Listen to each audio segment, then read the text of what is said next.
Jadi gugatan ini tidak mempermasalahkan. Kalau boleh persidangan ini mengetahui, saudara ini dihadirkan sebagai ahli apa, saudara? Saya punya 3 keahlian. Pertama adalah sebagai dokter saya memiliki keahlian sebagai ahli medis. Kedua, dalam pendidikan S2 saya memiliki bidang epidemiologi perilaku. Kemudian yang dapat ya? Dapat. Saudara lihat pada foto sebelah, pada foto ijazah tersebut. Menurut keahlian saudara sebagai dokter itu kira-kira foto tahun apa umur berapa? baik ya, kalau menilai usia dari foto ini bukan kompetensi saya. Baik. Karena ini bidang telematika dan bidang digital forensik. Tentu saja 2 ahli sudah berkaitan. Nah, keahlian saya adalah pada bidang benda hidup dari ijazah ini namanya. Jadi ijazah ini ada 2 komponen sebetulnya. Satu komponen benda mati yaitu ijazah itu sendiri. Kedua adalah komponen benda hidup yaitu manusia yang memiliki ijazah. Di mana tertera foto di sini. Nah, pada soal foto inilah menjadi keahlian saya. Ya. Ada 3 keahlian yang saya gunakan untuk melakukan analisis pengkajian terhadap foto ini. Karena masyarakat dan tentu saja pada sidang ini perlu tahu apakah foto ini pertama otentik merupakan foto dari seseorang yang bernama Joko Widodo yang mana namanya tertera di ijazah ini, dan apakah yang bersangkutan ini adalah otentik seseorang bernama Joko Widodo yang kita permasalahkan, yaitu yang menjadi mantan Presiden ke-7 Republik Indonesia. Jadi di sini saya membuat hipotesis. Hipotesis saya hipotesis 0 dan hipotesis 1 mengenai foto ini. Hipotesis 0 adalah bahwa foto yang ada pada ijazah yang diupload oleh Dian Sandi ini adalah foto yang sama dengan mantan Presiden ke-7 Joko Widodo. H0 ya, hipotesis 0. H1, foto yang ada pada ijazah dengan nama Joko Widodo tidak sama dengan foto yang dimiliki oleh mantan Presiden ke-7 Joko Widodo. Nah, untuk itu maka saya mohon izin yang mulia majelis untuk menyampaikan slide. Ya, sebelum sampai situ ya. Okay. Belum sampai situ. Nah. Baik, mohon izin yang mulia untuk supaya jelas saya membutuhkan slide. Ya, ada. Sudah disiapkan. Ya, silakan ada foto-foto yang ada pada ijazah ini dengan foto-foto dari Presiden mantan. Kita menggunakan 2 ilmu, 2 metode. Yang pertama yaitu Facial Action Coding System atau FACS. Ya. Ini ilmu tua, ditemukan pertama kali di tahun 1908. Epidemiologi itu adalah ilmu matematikanya kedokteran. Ilmu yang bertanggung jawab untuk menentukan akurasi dari sebuah fenomena yang ada. Dan fenomena itu kemudian diwujudkan dengan angka. Ketika tiba angka, maka sudah sulit untuk dilakukan subjektivitas di situ. Jadi saya membutuhkan kedua ilmu itu agar saya menjauh dari analisis saya, sehingga yang keluar itu adalah hasil dari Facial Action Coding System itu sendiri dan keluar dari matematika model Bayesian Monte Carlo. Jadi saya berlepas diri sehingga hasilnya apapun itu objektif. Mohon untuk lanjut apa? Dengan anatomi. Nah, ya ini sampai dulu. Ya. Jadi ada ya yang ada ini dalam bentuk digital itu menunjukkan sebuah foto harus dilakukan penajaman terhadap foto ini. Oleh karena itu maka saya menggunakan teknologi untuk menghilangkan noise ya, noises atau bayang-bayang atau kabut ya, ada fog, ada noise dan sebagainya, sehingga kemudian muncul foto yang lebih clear yang ada yaitu pada foto sebelah kanan ya. Jadi ini berbasis teknologi. Kemudian sebelum saya menggunakan foto hasil dari teknologi ini, terlebih dahulu saya akurasi dulu. Saya kurasi dulu dengan penghitungan matematika. Sebab kita tidak boleh begitu saja langsung menggunakan foto berbasis teknologi. Kita harus melakukan akurasi dulu. maka saya lakukan akurasi. Lanjut slide-nya. Ini foto saya jadikan sebagai pegangan, ya. Foto yang sebelah kanan, bukan foto yang kabur. Nah, ini ya. Jadi foto ini tidak bisa serta-merta dipakai untuk melakukan analisis, tetapi harus diuji enhancement teknologi terhadap foto pada ijazah yang diupload oleh Dian Sahin ini. Maka hasilnya bahwa aku lakukan enhancement terhadap foto ini 93%. Dengan 93% maka kita bisa gunakan foto hasil dari teknologi tersebut untuk melakukan uji komparasi terhadap foto-foto yang saya temukan, yaitu foto-foto dari mantan presiden dengan foto yang ada di ijazah. Dengan asumsi bahwa nama Joko Widodo yang memiliki ijazah ini ya lulus di tahun 1985, berarti kisaran usianya antara 24 sampai 25 tahun. Maka saya harus mencari foto yang kurang lebih mendekati. Ternyata hasilnya dari ratusan foto yang diklaim sebagai foto dari Pak Joko Widodo mantan presiden, sulit sekali mendapatkan foto yang kurang lebih usianya sama. Karena ternyatanya ini tidak saya ungkapkan pada sidang ini karena tidak terlalu relevan. Tapi saya perlu sampaikan yang mulia, bahwa foto-foto yang kisaran usianya 24-25 tahun itu bukan foto dari Pak Joko Widodo. Jadi banyak di internet atau di media itu mengatakan ini Pak Joko Widodo, ini Pak Joko Widodo. Ternyata setelah saya akurasi, ternyata itu bukan fotonya Pak Joko Widodo. Jadi banyak foto yang diklaim sebagai fotonya Pak Joko. Nah, termudah yang saya temukan adalah 4 spesimen ini, di mana menurut perhitungan matematika kisaran usia dari foto-foto ini antara 39 tahun hingga 42 tahun. Artinya dengan matematika model, ketika kita komparasi antara foto yang kurang lebih berusia, yang bersangkutan dengan foto itu berusia sekitar 25 tahun, maka kita masih diizinkan oleh matematika untuk mengkomparasikannya dengan foto yang usianya sekitar 15 tahun. Tadi kan saudara Hayat ya, tidak akan berubah karena usia. Berkaitan dengan struktur anatomi morfologi dari tulang. Ya. Memprediksi supaya persidangan juga bisa mencatat dengan deskripsi keahlian. Orang-orang yang mata atau bulatan mata yang paling dalam, ya, yang mulia, itu artinya Bayesian berkata memberikan kesimpulan berbeda sebesar 86,6% dengan foto-foto Presiden Joko Widodo manapun. Itu yang ada di foto itu bukan Joko Widodo yang menjadi presiden ini kan? Saya harus menggunakan kalimat saintifik. Tadi saya sudah membuat hipotesis 0 dan hipotesis 1. Hipotesis 0 mengatakan bahwa foto yang ada pada ijazah seseorang bernama Joko Widodo sama dengan foto dari mantan presiden Joko Widodo. Ternyata Bayesian membuktikan sebaliknya. Bayesian membuktikan bahwa ada perbedaan sebesar 86,6%. Dari sini disimpulkan bahwa H0 atau hipotesis 0 patah. Yang tegak adalah hipotesis 1 secara saintifik. Artinya bahwa foto yang ada pada ijazah Joko Widodo berbeda sebesar 86,6% dengan foto-foto mantan presiden Joko Widodo dengan Bayesian model realistik. Jadi bukan berarti valid Bayesian.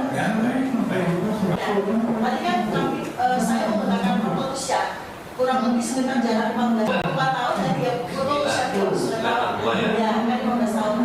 Itu tidak saya kendalikan, aging itu saya kendalikan. Karena saya mau membandingkan antara foto yang ada pada ijazah ini dengan kuliah, kepala jurusan apa dan sebagainya, maka bisa saja akan agak pudar gitu. Misalnya, tapi ingatan-ingatan yang benar-benar bersifat geografis tidak akan pernah bisa hapus. Jadi dengan perhitungan Bayesian matematika model, bagaimana epidemiologi yang ya, dari terbuka 2, terbuka 3 dan terbuka 3.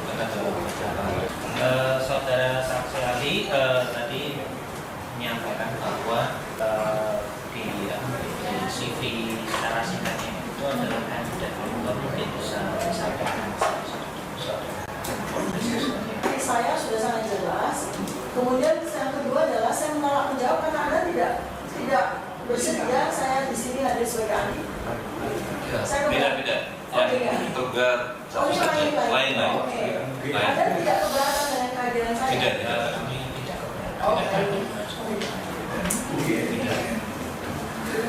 Ya, seperti yang tadi saya juga sampaikan yang mulia, saya saat ini adalah kandidat doktor bidang 2 bidang ilmu yang pertama adalah ilmu kedokteran di Fakultas Kedokteran Universitas Indonesia tentang neuroscience behavior, dan yang kedua saya juga menjadi kandidat doktor pada bidang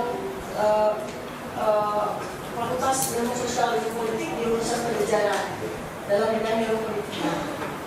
Kedua ilmu yang diametral itu saat ini saya gabungkan menjadi sebuah ilmu baru yang disebut sebagai neuropolitika. Oleh karena itu maka saya harus belajar di Fakultas Kedokteran dalam bidang neuroscience, dalam bidang ilmu otaknya. Lalu kemudian saya mesti belajar juga di ilmu sosial politik untuk mendapatkan masalah dan bagaimana mensolusikannya. Ketika itu.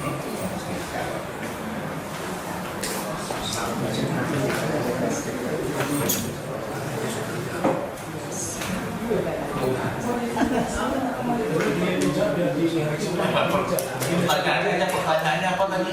Pertanyaannya berapa? Iya, jadi kemudian kalau kami maksudnya sebagai peneliti itu ada jurnal Scopus yang terindeks Scopus, sehingga nanti bisa dicek kemudian di di Scopus di website seperti itu. Nah, pertanyaan kami itu sederhana, kalau memang saksi ahli sebagai peneliti dan menyatakan sebagai peneliti, apakah kami bisa kemudian mengecek itu di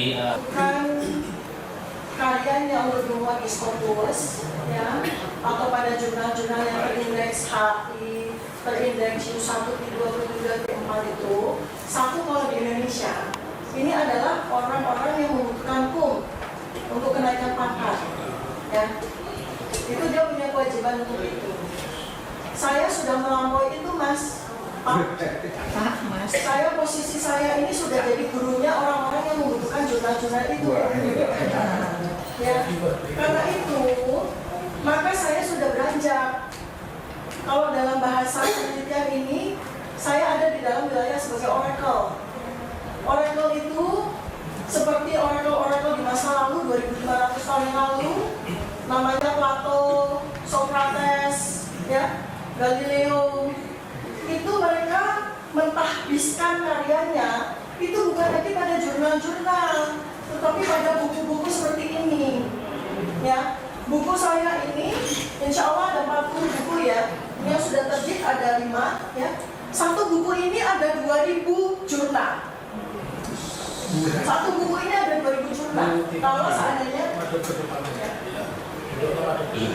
satu buku ini kalau mau diterbitkan dalam jurnal itu bisa 2000 jurnal. Ya, jadi tidak penting untuk seseorang seperti saya itu menerbitkan jurnal lagi.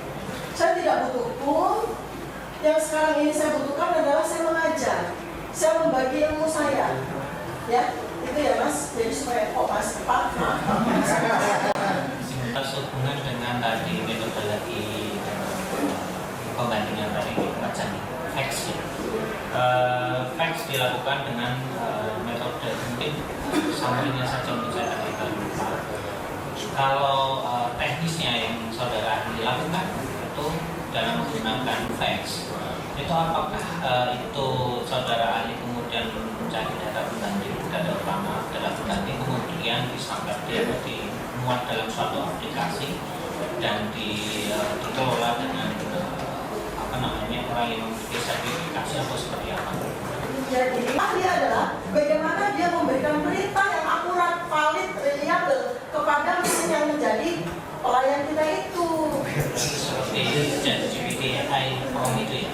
Oh, bukan begitu, nanti salah lagi nanti pengertiannya. Salah nanti pengertiannya, Mas. Jadi gini,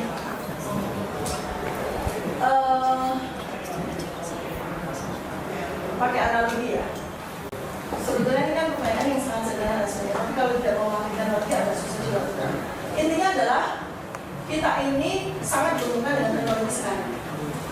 Dulu yang kita nggak pernah bisa membayangkan bahwa foto yang kabur, ya, yang dimunculkan itu bisa kemudian di-enhance dengan teknologi sampai menghasilkan sebuah foto yang sangat jelas.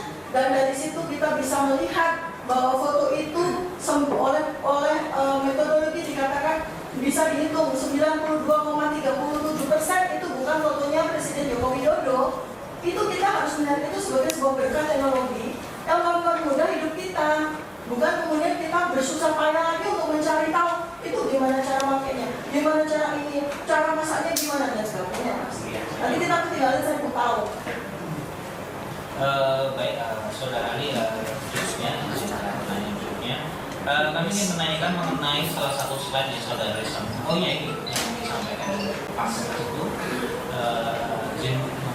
Jadi foto yang dibandingkan itu kami, khususnya saya pribadi itu saya melihatnya bahwa ada 86% yang menjadi angka, yang menjadi pembeda dan tentukan. Tetapi yang menjadi pertanyaan saya adalah bagaimana pemilihan data yang artinya datanya itu di foto ijazah kan cuma satu ya.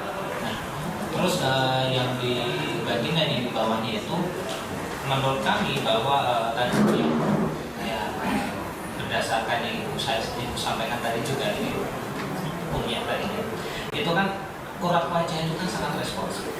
Urat wajah sangat responsif. Kemudian tadi saudara sampaikan bahwa sangat terpengaruh dengan pikiran dari seorang manusia.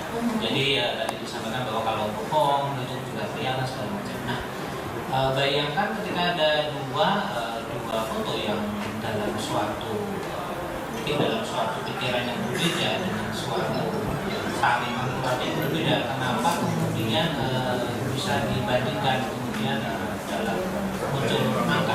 Jadi ketika saya membandingkan sesuatu itu saya cari spesimen yang bisa mungkin dalam kondisi yang foto.